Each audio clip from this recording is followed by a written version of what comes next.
Assalamualaikum warahmatullahi wabarakatuh. Apa kabar anak-anak? Jumpa kembali dengan Pak Guru. Dan semoga kalian dalam keadaan sehat walafiat bersama keluarga tercinta di rumah. Dan tetap semangat untuk belajar. Mari kita mulai pelajaran kita hari ini dengan membaca basmalah. Bismillahirrahmanirrahim. Baiklah anak-anak, sebelum kita lanjutkan ke materi pelajaran, akan Bapak sampaikan tujuan pembelajaran kita hari ini. Yang pertama yaitu kalian diharapkan dapat menganalisis pengaruh kualitas air terhadap kehidupan manusia dengan benar. Dan juga melalui kegiatan pengamatan dan diskusi, kalian diharapkan mampu menjelaskan pengertian dan ciri-ciri gambar cerita dengan benar. Selain itu, melalui kegiatan mengamati, kalian juga diharapkan dapat menemukan tema untuk membuat gambar cerita dengan baik. Dan yang terakhir, melalui kegiatan membaca dan berdiskusi, kalian diharapkan dapat mengidentifikasi tindakan-tindakan pada teks non-fiksi. Bapak ingatkan kembali bahwa teks non-fiksi adalah teks yang berdasarkan kepada fakta yang terjadi atau kejadian yang sebenarnya.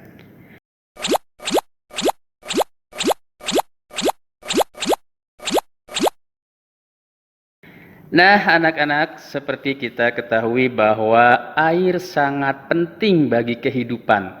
Dan setiap hari tentunya kita menggunakan air. Dan pada pembelajaran sebelumnya, kita telah membahas syarat dan kualitas air bersih. Maka, bagaimana jika air yang kita gunakan tidak memenuhi standar kesehatan tersebut? Ayo kita diskusikan bersama ya.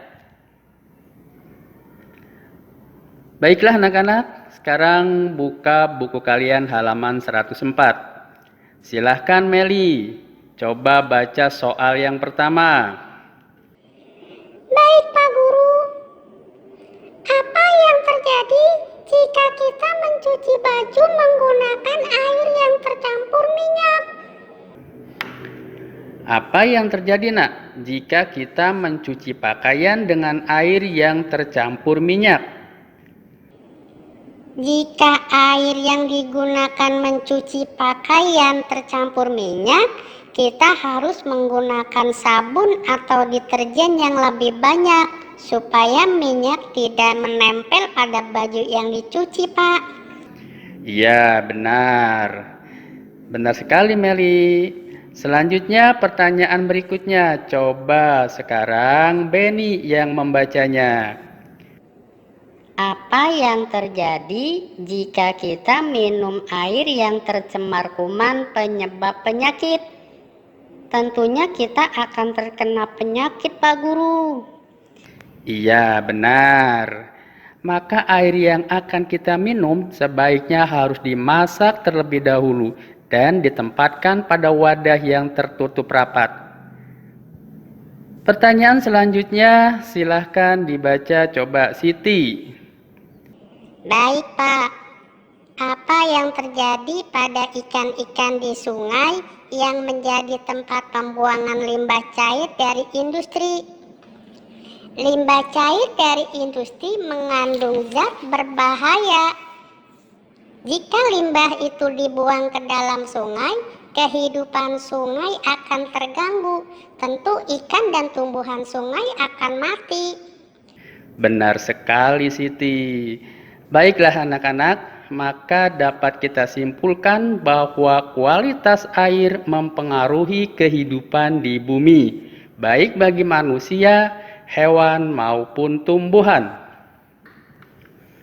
Baiklah anak-anak, begitu pentingnya air bagi kehidupan, maka sampai-sampai ada peringatan air sedunia. Tahukah kalian tanggal berapa peringatan Hari Air Sedunia? Iya, yaitu tanggal 22 Maret. Nah, untuk lebih jelasnya, silakan kalian baca teks yang berjudul Hari Air Sedunia di buku kalian halaman 105. pada setiap tanggal berapakah diperingati Hari Air Sedunia? Ya, benar sekali, setiap tanggal 22 Maret. Berikutnya, faktor-faktor apa yang menyebabkan persediaan air bersih berkurang? Iya, betul ya. Ya, faktor-faktor yang menyebabkan persediaan air berkurang diantaranya cadangan air tanah berkurang karena air hujan terus mengalir ke permukaan tanah dan tidak ada yang meresap ke dalam tanah. Kemudian banyak pohon ditebangi sehingga tidak ada akar pohon yang dapat menahan air di dalam tanah. Berikutnya adalah lahan-lahan hijau berubah menjadi kawasan pemukiman dan industri. Nah, itulah di antara faktor-faktor yang menyebabkan persediaan air bersih berkurang.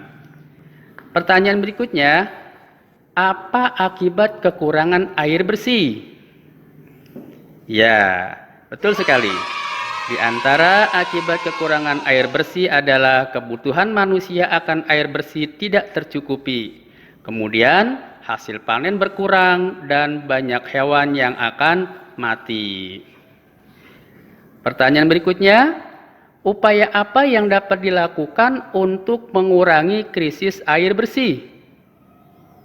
Iya, betul ya. Di antara hal yang bisa dilakukan untuk mengurangi krisis air bersih adalah menghemat penggunaan air, membuat lubang resapan yang berguna untuk menampung air hujan supaya terserap ke dalam tanah, serta menanam pohon supaya akar-akar tumbuhan dapat menahan air di dalam tanah.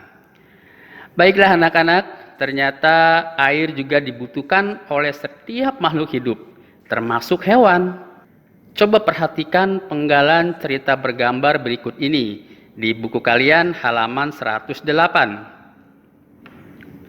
Nah, setelah melihat contoh gambar cerita di buku kalian, coba tuliskan ciri-ciri karya gambar cerita. Ayo, apa saja ciri-ciri gambar bercerita? Ya, yang pertama adalah memudahkan pembaca dalam memahami suatu penjelasan atau cerita. Kemudian, memberikan gambaran singkat isi tulisan atau cerita yang disampaikan.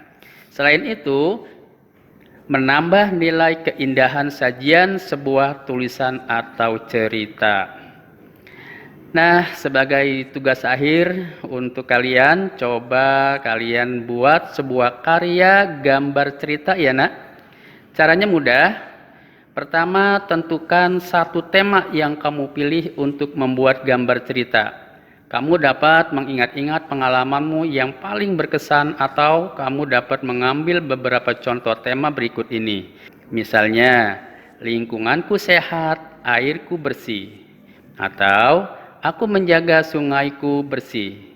Atau, Indonesia beragam, Indonesia kaya. Nah, itulah di antara beberapa pilihan yang dapat kamu jadikan tema. Jika sudah selesai, nanti kamu tunjukkan ke Bapak Ibu Guru ya. Demikianlah anak-anak pertemuan kita pada hari ini. Semoga dapat kalian pahami. Terima kasih. Wassalamualaikum warahmatullahi wabarakatuh.